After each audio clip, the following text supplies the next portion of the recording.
দেখুন লাউ শাকটাকে আমি কেটে ধুয়ে পরিষ্কার করে নিয়েছি। এখানে নিয়ে নিয়েছি সিম আর এখানে আলু। এবার আমি রান্নার দিকে চলে যাব। দিয়ে দেব সর্ষের তেল। তেলটা গরম হয়ে গেছে, এখানে আমি কয়েকটা বড়ি ভেজে নিচ্ছি।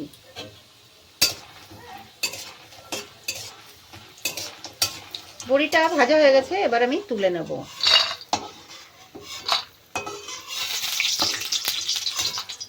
দিয়ে ফোড়ন দিয়ে দেব দুটো শুকনো লঙ্কা। এর ভেতরে আমি দিয়ে দেব আলু।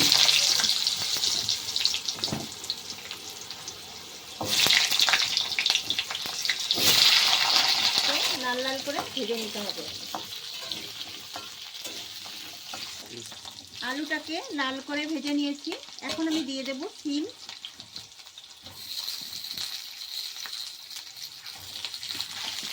এর ভেতরে দিয়ে দেব চেরা কাঁচা লঙ্কা।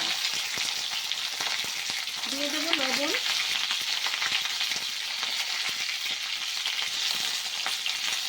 ভালো করে একটুখানি ভেজে নেব।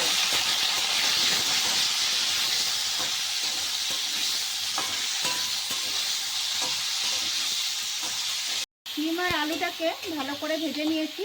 এখন আমি দিয়ে দেব অল্প পরিমাণে একটু হলুদ।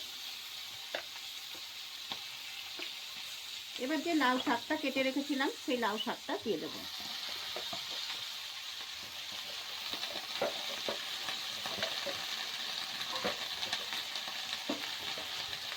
শাকটাকে একটু নাড়িয়ে চাড়িয়ে দেব।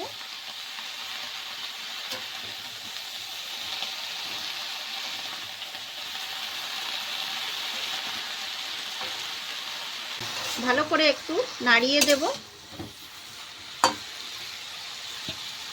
এর ভেতরে আমি দিয়ে দেব বড়িটা।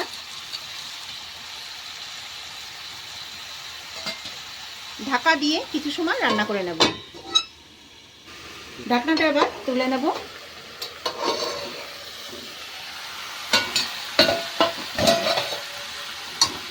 শাকটাকে একটু ভালো করে নেড়ে চেড়ে দেব। দেখুন শাকের থেকে কিন্তু জল নেই, একদম জল টেনে নিয়েছে। এখন আমি দিয়ে দেব এর ভেতরে জল। এখানে আমি উষ্ণ গরম জল দিয়ে দিচ্ছি।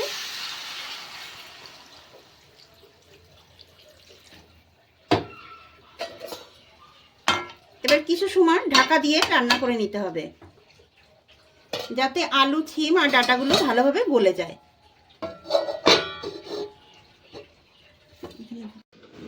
ঢাকনাটা তুলে নেব।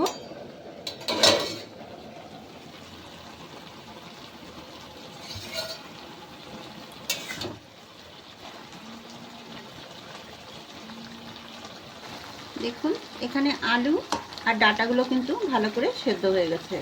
এখানে একটু লবণ কম আছে, তার জন্য আমি অল্প করে একটু লবণ দিয়ে দেব। এর ভেতরে দিয়ে দেব 1 চামচ মতো চিনি। চিনিটা দিলে কিন্তু খেতে ভালো লাগবে। নিরামিষ তরকারিতে একটু চিনি দিলে ভালো লাগে খেতে। এবার এর ভেতরে আমি দিয়ে দেব একটুখানি চালের গুঁড়ো। 1 চামচ মতো চালের গুঁড়ো দিয়ে দেব।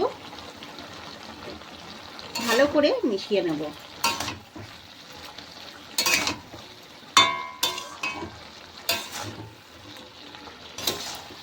ভালো করে একটু মিশিয়ে নিতে হবে। চালের গুঁড়োটা অনেক বেশি দেওয়া যাবে না, অল্প দিতে হবে, যাতে সবজিটার সাথে ভালো করে মাখা মাখা হয়। দেখুন এই যে আমি দিয়েছি, কত সুন্দর মাখা মাখা হয়ে গেছে। তরকারিটা আমার রান্না হয়ে গেছে, এবার আমি নামিয়ে নেব। আমি তরকারিটা ঢেলে দেব। বন্ধুরা, তৈরি হয়ে গেছে আমার আলু আর সিম দিয়ে লাউ শাকের তরকারি। আপনারা অবশ্যই এই রেসিপিটা একবার তৈরি করে খেয়ে দেখবেন। এই রেসিপিটাতে কোনো মশলার দরকার হয় না, শুধুমাত্র এমনি একটা জিরে ফোড়ন দিলেই কিন্তু এই রান্নাটা হয়ে যায়। এতে তেমন কোনো মশলা লাগে না। বন্ধুরা, রেসিপিটা যদি ভালো লাগে লাইক কমেন্ট করবেন, সাবস্ক্রাইব করে পাশে থাকবেন। ভালো থাকবেন, সুস্থ থাকবেন। দেখা হবে পরবর্তী ভিডিওতে নতুন রেসিপি নিয়ে।